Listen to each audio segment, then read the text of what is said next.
Hello, so today I've got a few things that I want to look at, mostly not revolving around squeaky octopus, mostly revolving around elbow strikes, and I want to follow on with the way that we've been learning so far, which is this kind of synthetic way of learning. Synthetic not meaning artificial, meaning synthesis. So the idea being that we're learning multiple different things, and then as we learn them, we reach a certain point, what I've called the 95% point, and then you've got to link it in with something else. So as we go along, all these different elements of each one that we're learning, and hopefully people are beginning to see this really scientific basis that we have for this generation of each one, the ideas that I'm teaching here, and how they then start to link together. So we're linking them together, 1 and 2, and then 1 and 2 links to 3, and that creates a whole different range of options. And the more things we link together, the more possibilities that emerge out of this, what we call the infinite curriculum and the multiplier effects, just linking things together to create new areas of exploration. That's what I want to do today, but mostly by kind of recapping some of the stuff that we've looked at. So I've looked at a range of issues in the previous video. So as we bring them into elbows now, I want to think first of all about how we use somatic timing in combinations with elbows. And I think the first thing to say about that then, if we've reached this point of understanding, you've been practicing your kind of muscle bound somatic timing, that there's more variations of that, as I've talked about before, and there's more implications of that. So certain things change, for example, when you hit something, when you hit an object, and that changes a lot of things around the dynamics of the movement. It changes, for example, hit and stop, so that when we do hit and stop, the power of the technique can be stopped by the bag.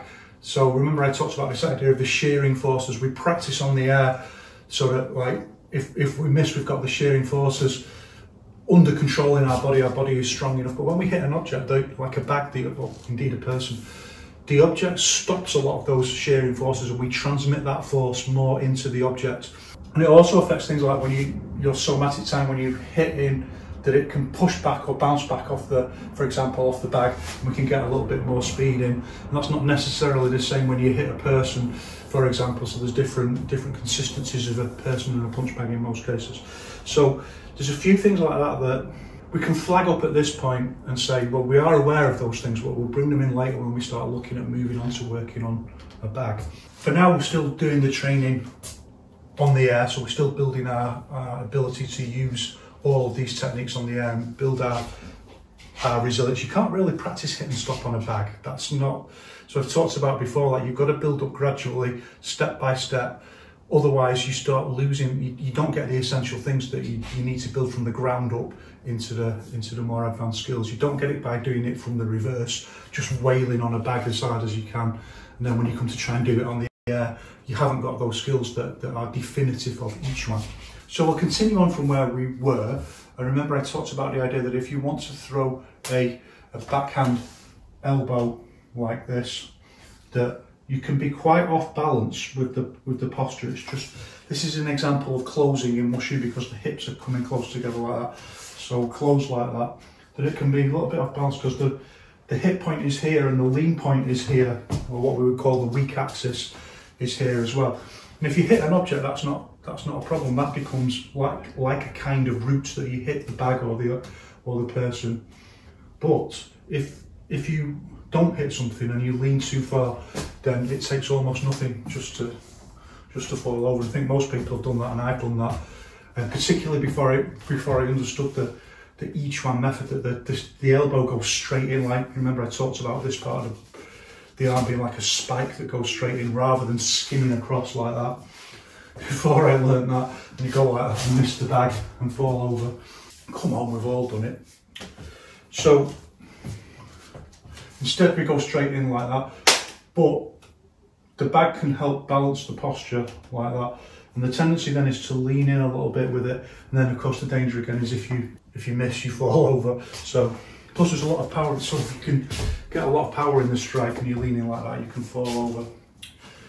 So there's a couple of things that we do to balance the posture out. There's a couple of options, and the most common one that you see in each one is the step out. So you step out with the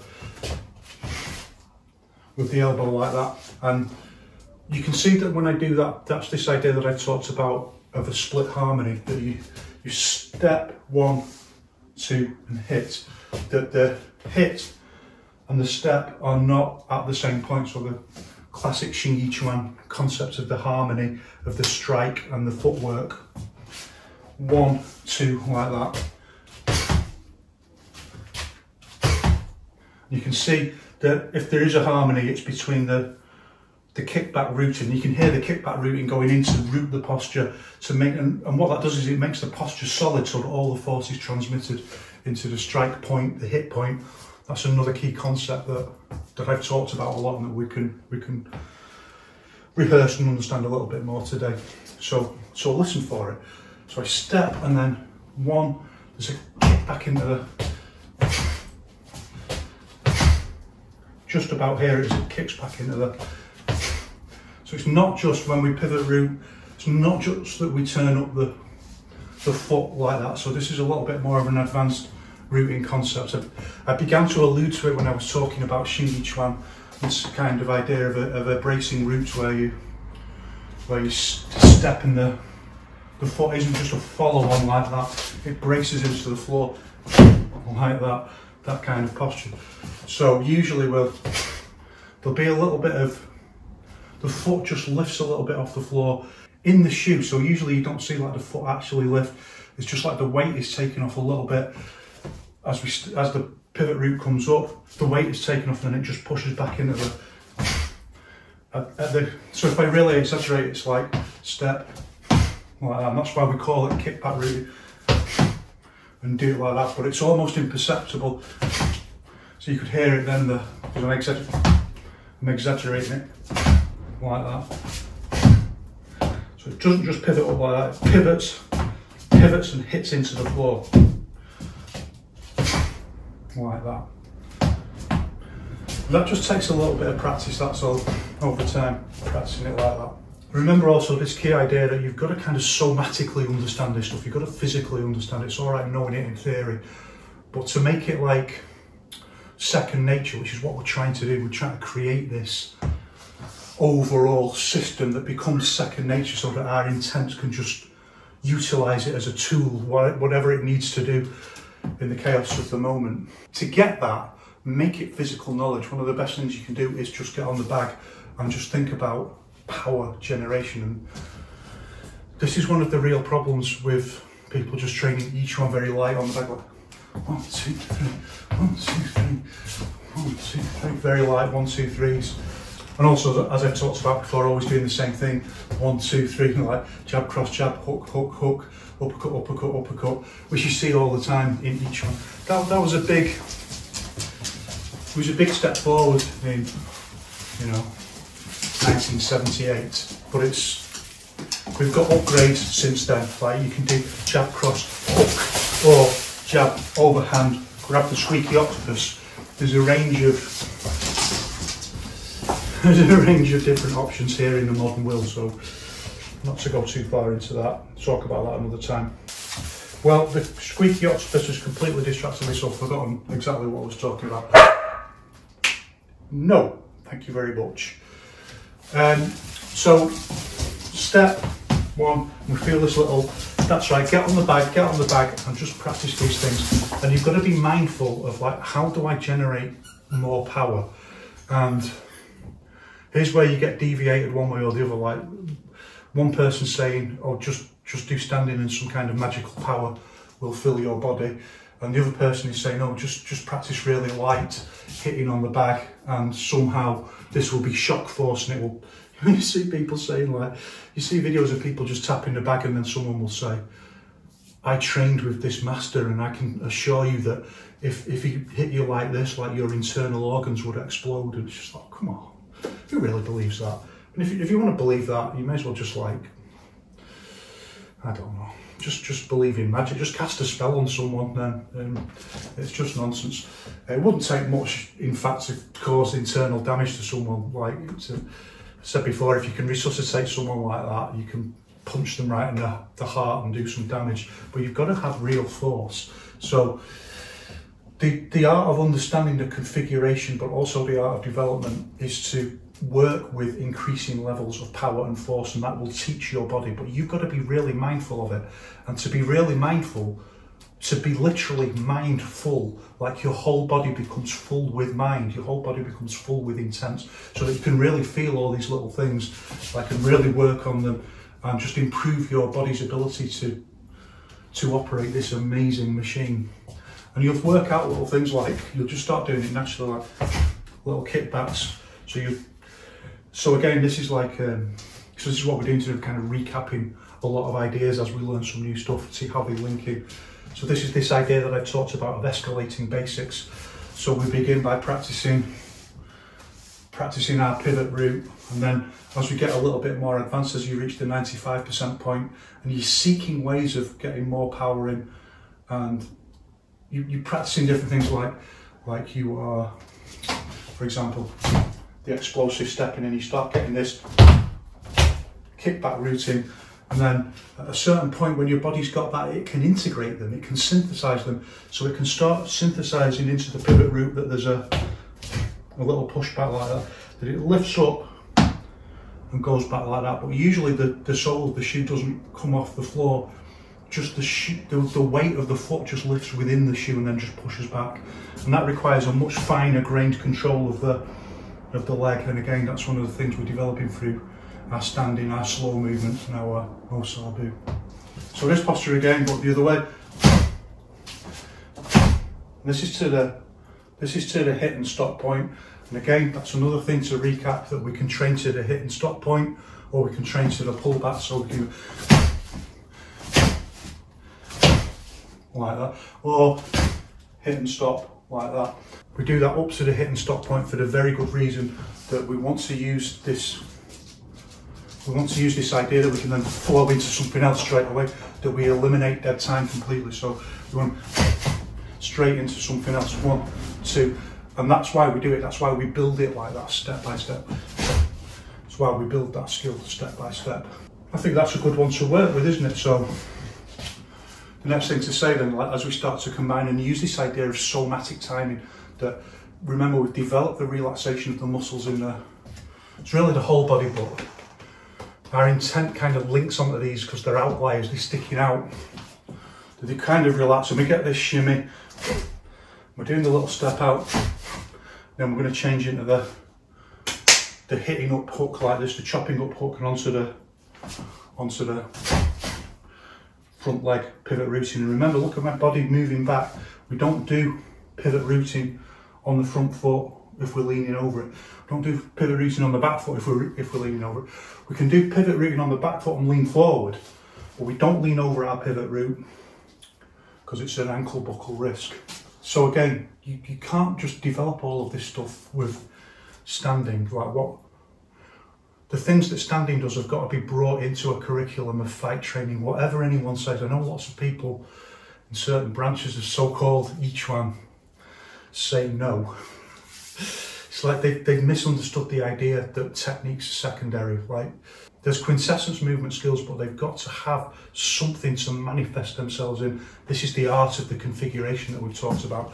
When we transform as I talked about in a previous video, transform the sense of Hunyuan Li, when it goes through this kind of transformation from this physical sense, this kind of psychological, half physical sense, into when it becomes morphed into a configuration, then we're in an entirely different qualitative world, and configurations have rules, and those rules are interconnected with the laws of physics. There's no way around that. So the body as a mechanical system starts becoming like the key thing that we need to train in harmony with our standing and quintessence movement principles. So understanding all the rules of configurations, you can't just do anything you want. Not if you want to be effective, because our overall goal is to generate as much possible force transmission from the smallest possible movement, but within the context of the reality of the fight. So that will, remember, that causes us to make some compromises. There might be moves that are more powerful, but they're too risky. So that's the reality of the context of the fight that causes us to make those compromises. And once we're in that world, then we've got to start thinking about, well, how do we access that knowledge? And it's not just innate, it's not just inside you. It's something you've got to learn. You've got to learn about configurations, and you do that just through drills, just practicing drills. We'll practice chopping up hook, 2, and we'll practice stepping. So we'll have drilled there, for example, that when we step, we don't usually do the pivot routing because it's a buckle wrist. We don't usually go like that into a pivot route because it's just so easy to go over. But on the spot, we do it like that, and when we step, we just use seeking step. So these are all things that are just drilled in, and it's drills, drills, drills. There's nothing mystical about it. It's just drills. It's just practice. What matters is how much you want it. You can have it all, but how much do you want it? We're doing 1 like that into the elbow strike, and then straight away we're changing up and shifting back into the chopping up hook. And from here, our other principle, remember, is that the movement on the right begins on the left. So it's like from the elbow, this hand pulls us back, pulls the whole configuration back, and it uses some twist, some screwing force like that into the chopping up hook. And again, remember, we said with these kind of movements, we don't usually want to reveal the underside of the arm, the weakest part of the arm. We want to keep more of the bony edge of the arm. So again, you can't just do that. You can't just know that. It's drills, drills, drills. It's checking your posture. It's like, look, I'm doing that, you know, and then you've got to put it, because that's natural, because once you get the feeling of screwing force, you really want to turn and twist everything into it.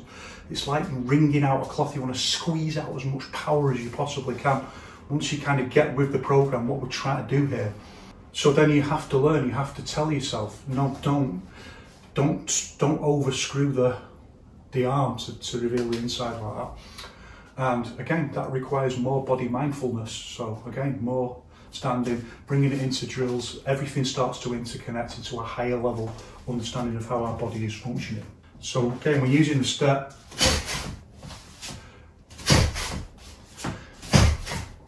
And secondly, also remember I said that one of the reasons why we do a little step is that if we just do the posture off the spot like that, the elbow isn't to the sensor line, so it contradicts our key Yiquan rule. So 1, we'd have to turn over just to twist around a little bit more like that to the sensor line, which just makes us that little bit off balance, and it reveals the back of the shoulder, which is what we want in each, because we want to push that.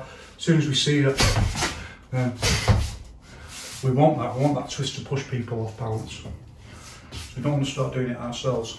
And one of the solutions to this is if that's not at the sensor line, we just take a step out like that to bring it to the sensor line. Of course, it's compromise. Of course, it can slow down the movement a little bit. And of course, there's always a risk that you could just, in the moment, go over on your foot or hit their leg, or there's all kinds of things that can happen. But if you think like that, you'd never do anything. So the next thing that we think about, you can do it this way. The next thing that we think about is this split harmony, so like that. And then we talked about, well, how do you close that down? If we want like a faster movement, we don't want 1, 2, we want 1, 2 like that. And the clue's in the question, isn't it? So we use our explosive footwork. So instead of splitting the harmony 1, 2, 3, we just do it with a 1, 2 like that. And you can see straight away that slows down the speed of the posture in another way, because it just generates more force into the elbow, which has then got to be pulled back the other way into the chopping up hook. We're subject to the laws of physics, so there's a limit to how much we can get around this. Some things can change that equation. So for example, if we hit the bag, that stops a lot of the force and that lets us do this movement faster. So that's one of the things that can happen. If we hit an object, and then instead of our body having to contain all the shearing forces, we change back into the posture, we can bounce off the bag like that, and we can get that posture faster. The other thing we can do is try and think about, are we relaxing our shoulders as much as we can and getting as much relaxation in the body so that we can use our somatic timing. So as it hits and the muscles bounce forwards, this is, it's the feeling, it's a heuristic feeling. Then we try and get the chopping up hook on the bounce back. as far as we possibly can. And we accept that there are sensible boundaries. There are points where we just can't get any faster with it. Then we start thinking in different ways. So remember this idea I talked about, that we have to think about where do we compromise, particularly with movements that go one way or the other. Am I going to put more power into the elbow and really emphasise that, like the power in the elbow is going to be the big knockout, and then change into the punch, in which case the elbow will be in a little bit longer and then we'll change back into the chopping up hook? Or am I going to emphasise this and do a, maybe this will come a little bit shorter, maybe it won't even reach, and it won't have the power, and I won't stop it at a hit point, so I won't give it enough penetrating force. And that's also another idea that can be quite problematic in each one, the idea that you hit like you're touching something really hot and you bounce off like that. Don't let that idea pervert your training to not actually delivering the force into the strike. There's no point just, you've got to hit the force in and then bounce off like you're touching something hot. You use the somatic timing. So which am I going to do? Am I going to go really emphasise the elbow and then into the faster, then into the uppercut, or am I going to really emphasise that and put more power into that? And these are all decisions that in most cases are just taken completely intuitively by the intent. As your fight IQ rises, as you do more practice, you do more sparring and stuff like that. Now there is another way of compensating for this idea, so that we're here, we're not hitting at the centre line, we don't really want to go any further than that. And this is the idea that we can inline our roots. And all that means really is just changing the front foot out like that. So if this is just our normal elbow and it's not reaching the centre line, we can just turn the front leg out like that, so that our feet are in line like that. And you can see the problem straight away. But you can create this triangle so it's rooted in 3 points. If it hits, it's rooted in 3 points that can solidify it. So it's a little bit of a risk, but this is more what people actually do. If you watch people, go and watch elbows in Muay Thai and MMA and stuff like that, they usually do much more like this, because it's just so much faster to just inline the feet like that.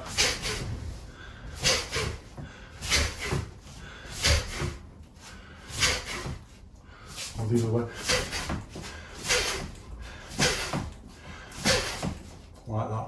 Starting to use my somatic timing a little bit more in the last three there. I hope you could see that, just to speed up the movement. Like that. What you have to do that is just relax more into the posture. So you can inline the elbow like that, and that has a lot of structural sympathy for them just moving back into the chopping up hook, like, or whatever posture you do. Assuming it's lead hand, could be another elbow, 1, 2, like that. It's got this complementary rooting. So remember we talked about this idea that one form of rooting just changes and adds power into the second technique. One, and then just changes into the. And that's a little bit different. For example, if we 1, 2, like that, we've got to just do a little bit more to make the complementary rooting work. And we called that manufacturing sympathy, if you remember. And the reason is your weight's just a little bit more over that way. So you've got to lead from this elbow, like elbowing back to pull the force round like that into the. Whereas if you inline it, yes, we still have this, but the feet can just do this on their own, and that just adds into it. Whereas if we step more and we have a wider posture, it's just a little bit slower to do that. So you just have to time the integration of the elbow pull back and the complementary rooting just a little bit more. And these are really fine grained. And it's so gross, mate. Dog scratches his ear with his foot, then he smells his foot, and then he licks his foot. I don't know what's going on with that. Takes the earwax, eh? These are really fine grained, task specific variations that don't have to be totally aware of them at the moment, but just to be aware that this process takes place as we move up in our understanding of this kind of Yiquan. Again, it's somatic knowledge. It's something you kind of have to feel that If the stance is a little bit wider, it's just a little bit harder to use your complementary routine. It just requires a little bit more of the rest of the body to get involved to pull everything back. Whereas if it's a little bit narrower, you can just lead from the quad like that. And that allows you then to use the somatic timing a little bit more, in a little bit more of an advanced way. So look, if the stance is narrower like this, I can lead from my quad, and then just break the timing a little bit. So this goes, and then this adds on, like that. If I do it slow, you can see that there's a difference in timing. And again, don't get caught up in people say, like, you know, the body should all move together and something like that. Yeah, it is all moving together. It's just all moving together in a far more sophisticated way than people who are stuck at the level of thinking like, this is the body all moving together like that. This is a much more sophisticated concept, or a much more sophisticated expression of that concept that I can show the way I was. The quad moves, and then I put a little bit of extra whiz on it, like with the, once it gets moving, then I add in the extra screwing force from the, let's say it's an lead elbow like that, and I relax my shoulders so I can use this relaxation in the shoulders, then change back into a punch like that. And I think that's a really good one to go to next, rather than going on an ace walk. We can start looking at that. Cool, mate. So here we want to really focus on the relaxation of the shoulders and start thinking about our somatic timing and getting that a little bit better with the integrated with the elbow. So like that. Lead from the quad, and you can just practice this exercise like just to get this kind of split move, 1, 2 like that. It's not a split movement. Again, it's like this example I always give of when you're on the Wurlitzer and you're just going round one of the people who work at a fair, just go like that on the back of the Wurlitzer, and it just adds that little bit of, you're already moving, but it just adds that little bit of whiz onto the, and that's exactly what we're doing here. This is fast from the quad, release force from the quad. You can just do that on its own, like hit from the hip, either way, which we use for multiple different things. You can do that on its own, and then add in this extra release force from around this area. Remember, this is the idea that we call compound Farley. 2 expressions of Farley, very, very close together. Similarly, you can hear the roots going back into the floor, the explosive kick back into the floor. That's 3 expressions of Farley, at least. Really, it's the whole body, but there's different centres of Farley. So what we start doing now is breaking it down from this, honestly, this superstitious nonsense that people get caught in the concept rather than the bodily knowledge, because they can't do it. They imagine it, well, it must be this, or it just means anything, or it means nothing, or it must be some, whatever it is that they're doing anyway. The way that they imagine it and think about it, they think about it as one thing, and that's very misleading. When you have it as body knowledge, then you understand that, all right, okay, we're talking about the fast movement, mass times speed of different parts of the body, not the whole body doing exactly the same thing. Different parts of the body in a much more advanced, sophisticated paradigm of Chinese wushu. This is the real thing. The hips are going, release force from one location. The arms and the shoulders are going, release force from another location. The foot, the root is kicking back, releasing force into the floor. That's from another location. And they all interconnect together into compound Farley. It's all so close together it becomes one whole movement. Again, it's a contradiction. If you're Yiquan knowledge, if you come to an Yiquan idea and it's not contradictory, you've got to double check it that it really is a key Yiquan idea. So the idea that if whole body connectivity just meant that the whole body does exactly the same thing and moves together, and I see people talking like this, like literally doing this and saying this is whole body connectivity because the whole body is moving like a robot. That's like a literal a literal interpretation of the idea of whole body interconnectivity is so far from the truth. That's not a contradictory idea, whereas the idea that actually whole body interconnectivity is made up from a whole different set of things that are all doing slightly different things that link together into a compound movement that's whole body connectivity. That's a super duper contradictory idea. And not only that, you can see that when someone's just doing that, that's nonsense. And you can see that when someone's going that's real.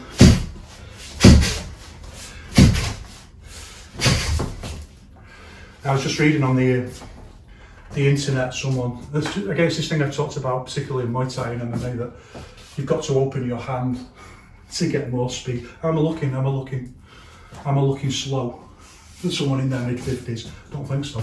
And also, go and see me do it on the back. I've got power, you know. So, no, you don't need to keep your hand open for speed. You're far better keeping your hand closed. That's the obvious scientific reality. I mean, this kind of way of doing it that they do in Muay Thai, I mean, I've talked about before that there's no question it's effective. I mean, it's provenly more effective than anything anyone's done in each one, obviously. But it's not about that, it's about an analytic principle. Do you need to do that to get screwing force? And that's all that is, by the way, it's just screwing force. So when they're talking about the idea of it makes the posture faster, that's not right. You can see from my movement that I can do it really fast with a closed fist. It doesn't make any difference whatsoever. It's because they've got the concept of screwing force, like where it really matters, actually in the ability to do it. I mean, that's far more important than the concept. But if you don't have the concept, like Wang Shangjai says, if you don't understand what it is you're doing, then you start teaching the wrong thing. So this is a classic example. Like, people are teaching that you keep your arm open because it's faster, where it demonstrably isn't. So actually what they mean is that when you do this, you get screwing force on the posture, like that. If anything, it's slower, because what it then does is it tenses the muscle. It tenses the muscle much more at the back here than if you do that. You can do this yourself. You can do that and feel that muscle tenses up all down all those muscles. And as soon as you do that, you just release that tension. And then you can use your somatic timing into it's far harder. Like that, you lose all that relaxation that you get the somatic timing from. So, you know, I'm not criticising it as such. Obviously, I acknowledge that the people who are doing it like that are far more provenly effective, because they're the people who are fighting, whereas we're not seeing anyone from each one actually fighting using this stuff. That's something for the future. It's an analytic point that actually what they mean is this is good because it's screwing force, not because it makes your elbow fast. It's an empirical fact. If I do, you know,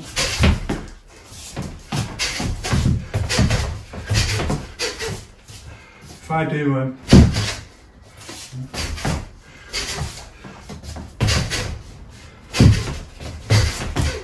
it's an empirical fact, you know, I can elbow really, really fast, so it doesn't, if I want to do like, there's no, slow it down to do that. It's understanding that there's a better way of doing screwing force, and that's to put it in the whole body, not in the arm like that.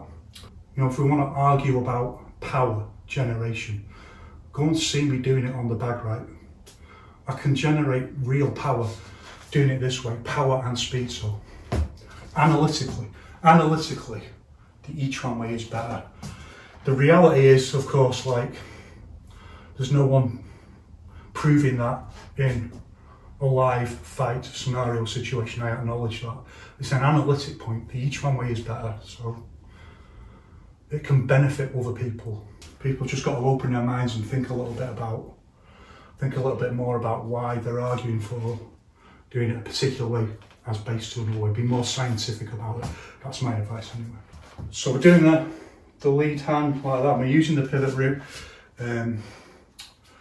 I even forget what it was that we were doing, but that's right. We're thinking about so the thing to focus on here as you try and take your Yiquan into the next level is just like in standing. It's exactly the same thing. We're working on the same thing from different angles. Where's the relaxation in the shoulders? This, getting in this. I'm just doing it like that. And then just adding the arm just goes out. We don't even worry about this other than the most basic of just keeping it like that. We just worry about this stub going out like that, going straight out, and just adding that onto that. And then just think like E-tense like that. Robotic. And then just thinking about getting that 1, 2, 1, 2, 1, 2, but getting that timed so fast that it compounds into one movement. And then from then changing with the somatic timing into the cross. So as soon as the muscles bounce that way, then we bounce back that way. And again, sometimes you can get more speed on that. If you hit an object, it can take out the point where your body needs to pull everything back into the other thing. But usually what you find again is then you go up on another level, so you start compensating, you start taking advantage of that and actually just putting more power in to the hit. So it kind of ends up being a bit of a zero-sum game, and you go back to the somatic speed that you can develop. So again, off the spot, and remember we're leaning back, 1, and then changing into the cross.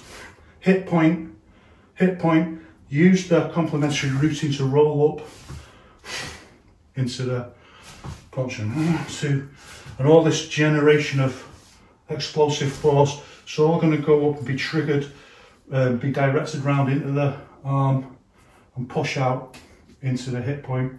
Here's where we lock into the strike, and we'll do it up to the hit and stop. So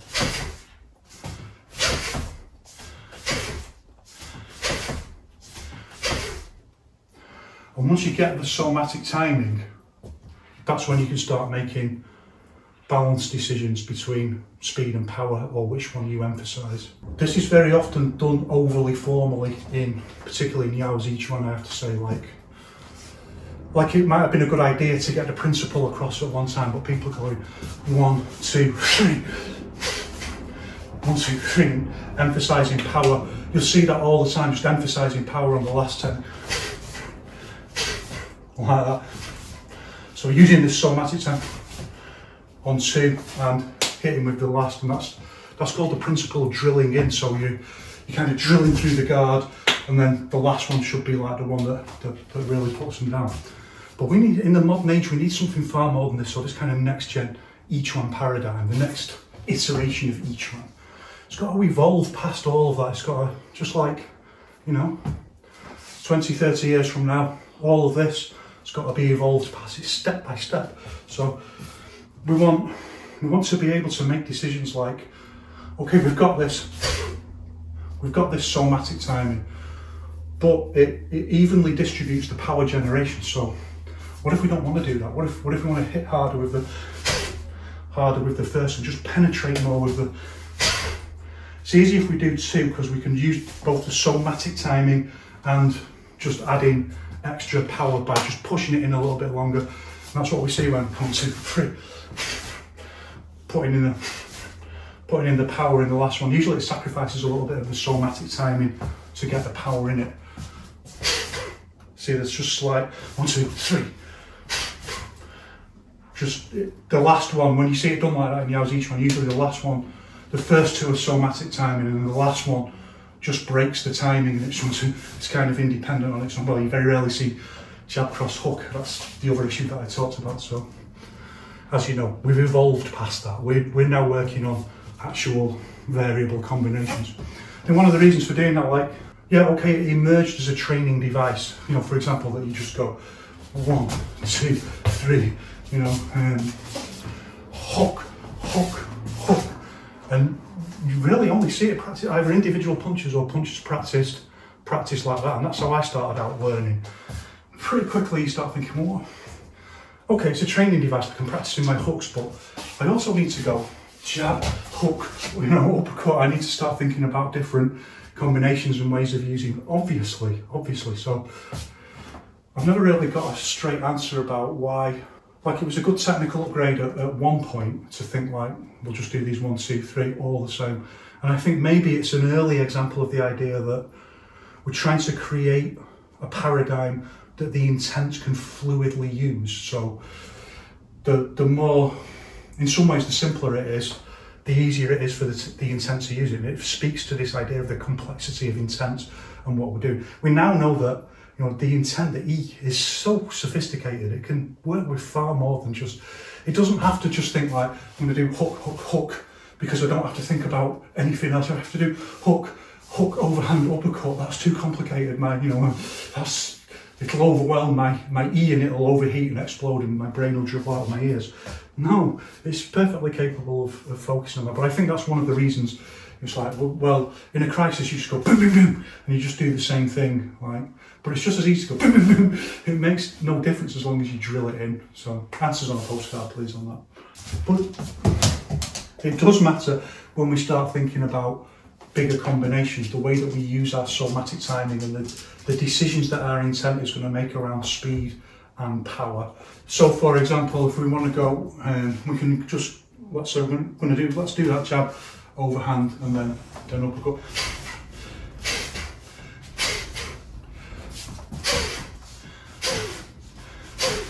You can probably see straight away I can do it better because I'm left-handed. I can do it better on my southpaw side. I can get the speed pretty much completely uniform. I don't think that ever changes in anyone that you are a difference on one side of it. And that's something else that you can think about, that taking active control of your own training and making long-term training decisions, you have to do that. So one of the things that I did was, like on my left side, I do things a little bit differently than on my right side. I favour certain things. But even with the fundamental things, like I can actually do it faster on my southpaw side. So 1, 2, 3. We want to use, so everything's like 1, 2, 3. It's just that muscle band.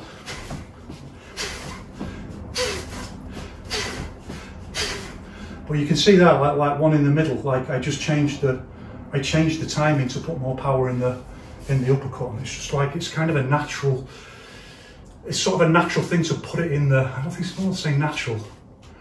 It just feels, it's easier. That's why we're seeing it, for example, Yao Chang Rong is the perfect example.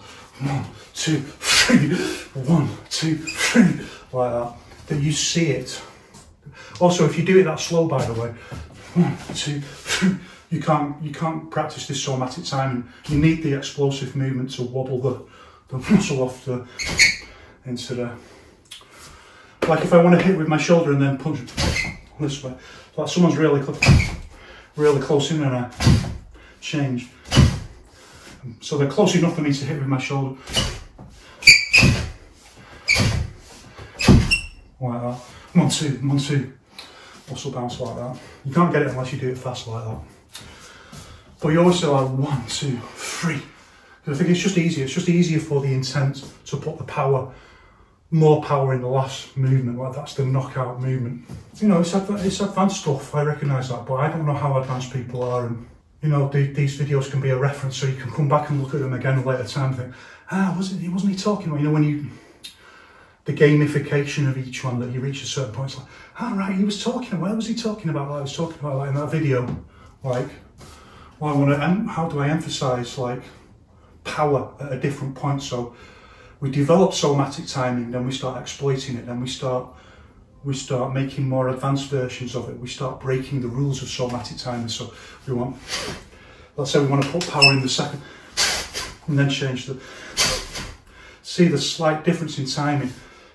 There's just a slight difference. I've just missed the bus for the muscles bouncing back like that, and then I change into the. So if I do it completely with somatic time, like that, all the power is evenly divided between, and that's a compromise that I'm making. The power is evenly divided between each punch. Each punch is getting a third of the available power that I could put into that whole combination. But if I just manipulate the somatic timing, so to get more into the overhand, now I can give the overhand half the power, calculated for the whole combination, if you get what I mean. 1, 2, and this have just kind of got a quarter of the power each. And all that is, it's just a little bit of a longer hold into the lock point. So again, the structural synthesis of the whole Yiquan training system. we've practiced lock points. Now we've seen them in a completely different light. That, well, we were just thinking like, you know, you can move from there into the next movement. That's why you practice them like that. Now we start seeing, well, actually, it was training something else all along. So I remember this idea of escalating basics, that it's like the snake sheds its skin and there's a bigger snake inside. The lock point now has a slightly different function, that we can lengthen the amount of time that we hold a posture in a lock point when we're actually hitting. So when it becomes what we call the contact point or the hit point, that we can lengthen that amount of time. Just, it's such a small difference, but you can see it when I do it. Well, I can certainly feel it, so I'm pretty sure you can see that I can do it, that I am doing it, that I'm just holding for a little bit longer to just transmit more force into the... Think about this idea of hitting like you're just hitting something hot and you pull your hand away, which is a really well-known idea in Yiquan. And what that is, it's the somatic timing. It's like... But we don't just want that all the time, so sometimes you've got to put your hand into the heat a little bit longer, transmit more force and more power into that strike. Give the solidity of the posture a chance to, because when we hit into a lock point and solidify, to get that, like when we're moving,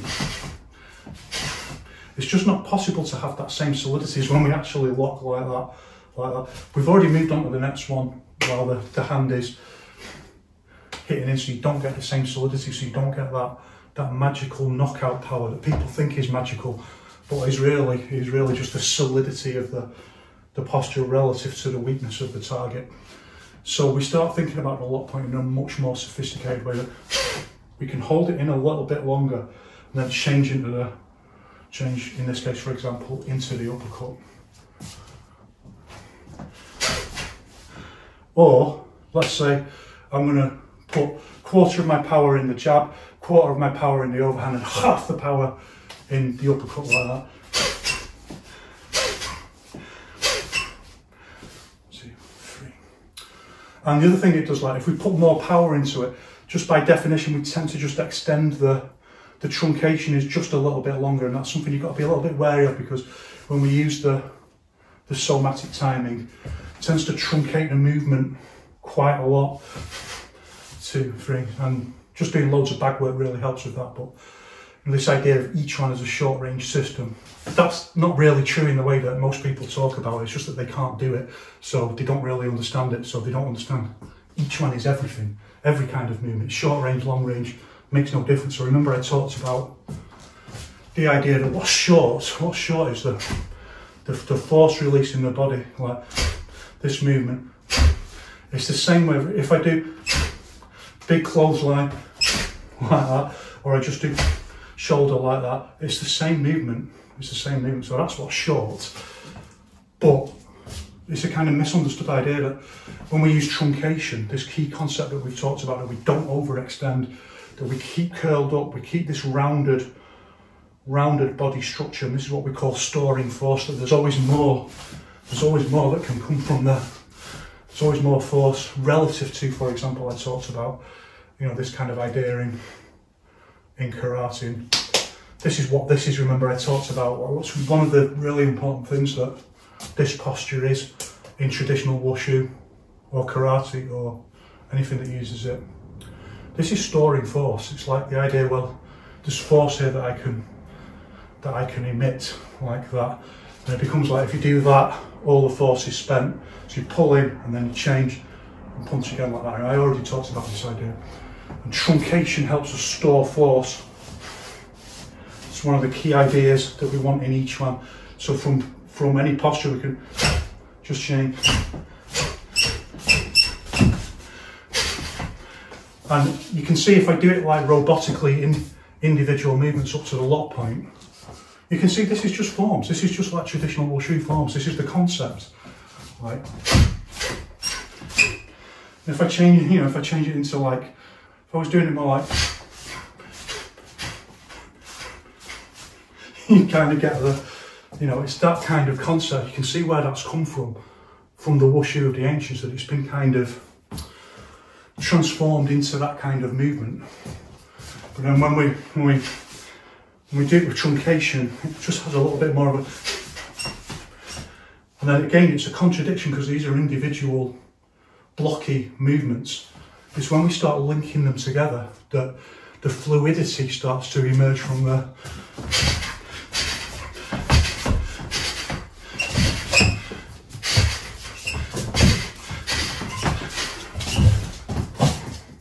okay, so getting too carried away. The fluidity starts to emerge because we're using the somatic timing to link them all together. They're getting carried away, love. Thanks for calming me down. What's really important there then is that although the concept is it's very sophisticated and the actual physical ability is a higher level skill, it's actually not difficult to practice. So you practice on the air alone, 1, 2, 3, 1, 2, 3. You can actually practice just emphasising,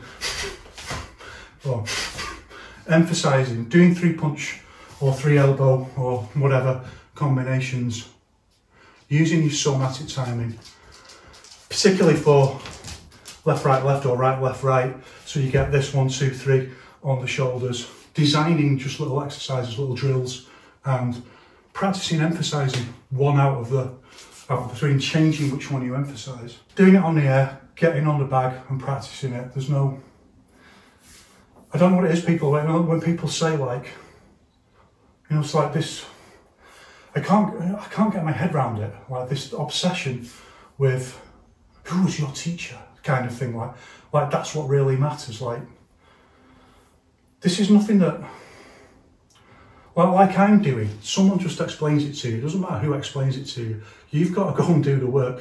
Yeah, it's really helpful if there's someone there just to correct, and also the progression of training day by day. Really, you want to be training 6 nights a week. If you can train 6 nights a week and have like one-on-one coaching, you know, which is how I teach.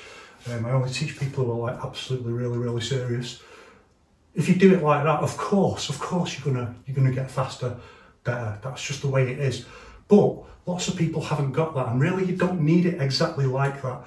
If you just practice, if you just think about it and engage it intellectually, design your own training practices, right? That's 90% of it anyway, you know, like even if I'm doing intensive training, like 6 nights a week, a lot of the time it's like, right, go and practice this. Well, I show you this, then you go and practice that for half an hour, and then I just, I'll just be like this, and then I'll just stop and say, oh, well, you know, just modify that, and then I'll go back to that.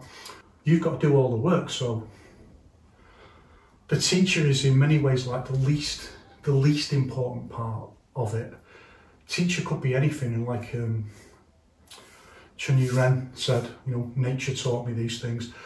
Wang Shenzhai said, it's all in you. You've got to feel the movement yourself. And anyway, I've talked about all of that before, although we are rehearsing everything today, aren't we, thinking about it all again.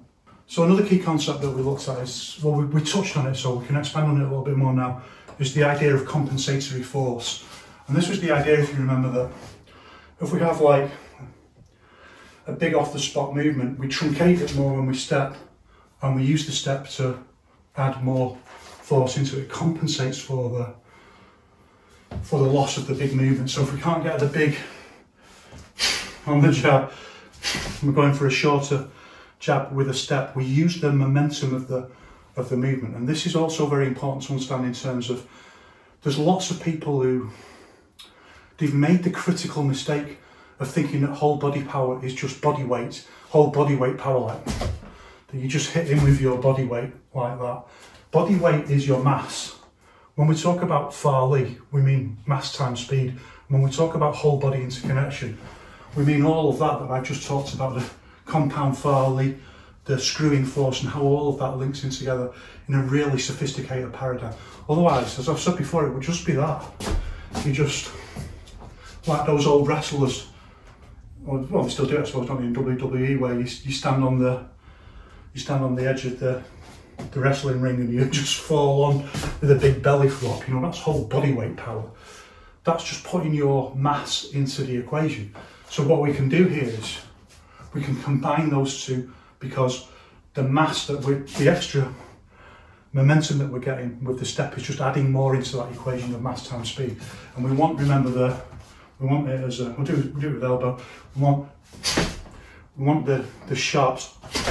We want the sharp step like that, and we want this not to just be a step. Remember, it's this idea of the bracing route from Yourself Yiquan, that it's a kind of kickback routing into the floor. So it's not just stepping. As the feet land, they're going out like that into the floor, into the elbow. You don't have to practice it like that all the time, because all of these things, it's the same thing done fast and slow. So we can practice loads like that, just getting the timing and feeling the somatic movement of the muscles, and then we can bring it into faster move. Most of your training should be done slowly like that, and then at certain points bring it into faster explosive movement. And you can particularly do more on the back, because what's dangerous about doing far lead all the time is the shearing forces in the body that's just kind of wearing the body down as much as it's training it.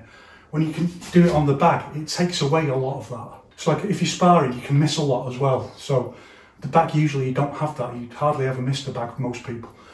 So it takes away a lot of that shearing force, so you can do a lot more powerful explosive movements on the back. It's a massive problem in Yiquan that people aren't doing that. That's why name me one. Name me one Western Yiquan instructor, non-Chinese Yiquan instructor, or indeed Chinese, where there's a video of them hitting a bag with power. Name me one, right? I'm not saying there isn't one, but I've never seen one. So when people talk about power, they've got to be able to demonstrate it. They've got to. Otherwise, there's no evidence that what they're talking about even works. And I don't buy any of the bullshit excuses.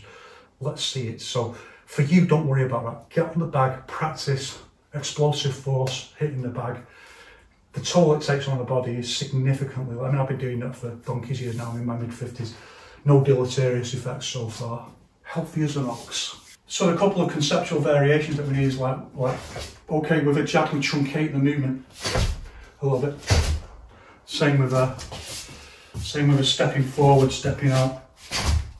And again, remember I talked about this idea of being kind of slingshot power when you step out. It adds a little bit more into the equation as well, like that. But we truncate the movement, and that both of these are examples of compensatory power for a more truncated movement. But with an elbow, it's a little bit different because the movement's very truncated anyway. The movement's very, I mean, our truncation concept here is that we don't swing past like that. And I was talking about the video channel Hard to Hurt and saying I hadn't done any research into what he was saying about elbows other than the thing that I critiqued. So I have done research, and he's saying like, well, what he's saying is like, you shouldn't really do elbows on a punch bag because they always skim past like that.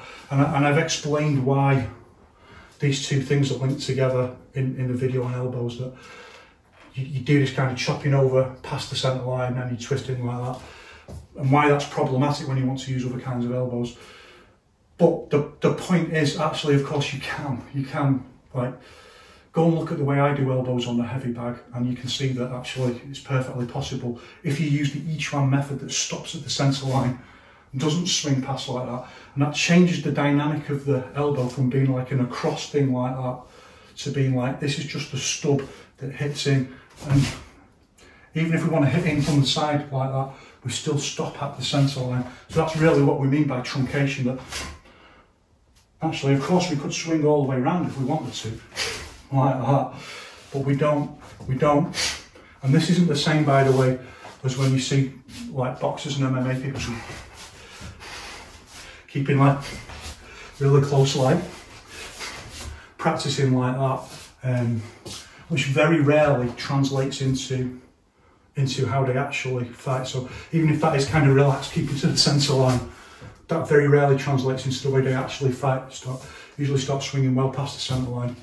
I'm critiquing it, but where's the Yiquan people doing it in sparring, you know, like, and actually able to make it work? Where are they, you know? I know one channel, that's it. But why this is different is that there's real force. There's real force here in the punch. It's not just like a relaxed up to the centre line. We're hitting with real force, and this is our full power generation stops at the centre line. Even if we're doing it in the bag, sparring, we're not usually doing full power, but power generation in that curtailed or truncated movement, whichever word I'm using today. There's real power generation. This is the hit point. The hit point stops at the centre line. There's real power generation in it. That's how I develop power. That's how I transmit power and force. And you can go and see the way I do it on the punch bag. That even though, like, it's the classic Yiquan illusion, it looks like nothing. Like the movement looks too small to be powerful because you can't see the amount of power that's generated through the whole body interconnectivity. But when I hit that super heavy bag, it's the heaviest bag I've ever trained on, the one in the gym. It's the heaviest, but it's the densest bag I've ever trained on. It took me ages just to get used to the impact on my wrists. See how I hit that? You know, tell me that this doesn't generate real power. It really does. So this is a different concept, the truncated movement. So the elbow is truncated into the centre line hit point like that anyway, even if we just do it off the spot like that. So when we do a step with it, it just adds just a little bit more like compensatory, but it's no longer compensatory is what I'm saying. It's additional power because it's not compensating for anything because the power wasn't lost because the power's just there anyway. It's as powerful as it is, unlike the jab where it's more powerful if you do it bigger. There's a limit to how much I can get into can open my shoulders a little bit to get a little bit more expansion on it, but that's it. So this isn't really compensatory power when I step. It's just adding additional power into the technique. A little bit of somatic timing there, you see what I'm doing? It's in the exercise from before. In fact, we can do that, can't we? So, and you feel it as well in the somatic timing, and this is how you practice. This is why I'm saying practice slowly to get that feeling. Think about the relaxation, because this is what you want. That feeling in the shoulder. Then practicing quite slowly, like to get that somatic timing like that, and then just bringing it up into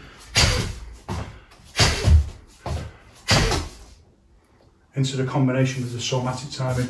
And then as you get a little bit better, thinking about when you use somatic timing like that, the power is half and half. The power is half and half, but we can then change that equation to put more power in one than the other. So if they put more power in the elbow, just change the timing a little bit. Now put more power in the punch.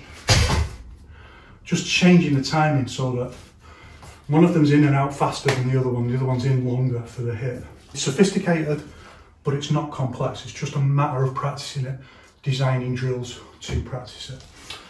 So, what a forlorn face. Where is that walk? The tail is wagging a little bit. Where is that walk? It's very, very shortly going to happen. So, compensatory power into the elbow. And the same thing with the step out this way. So that's a good adaptation there with the wall. I didn't do it like that because you'll hit the wall changing like that. That's also why you can't be just stuck on, well, it's always done like this, and why isn't your arm up here? Well, sometimes there isn't enough room to do that with your arm. If you're against the wall like that, you've got to be able to adapt and curtail your movement even more. That's another thing we can look at another time. I think that's enough for today. We recapped really loads and maybe look at some exercise. Oh, all right, much, mate. Well, we'll see what we do for the next one, but that's quite enough for today to be thinking about. Go away. That sounds rude, doesn't it? Go away. Think about your drills. What is it, look? Think about the drills. Think about designing some drills. I'll set up some drills that you can follow, but it's always better if you think about them yourselves. The more you can take over that element of it, the more you take ownership of your own training, the faster you will progress, the more you'll engage it intellectually and get into this, what Wang Shengjai calls this dialectical interaction of concepts and physical training. Okay, thanks very much for watching. One love, I'll see you in the next one. Right.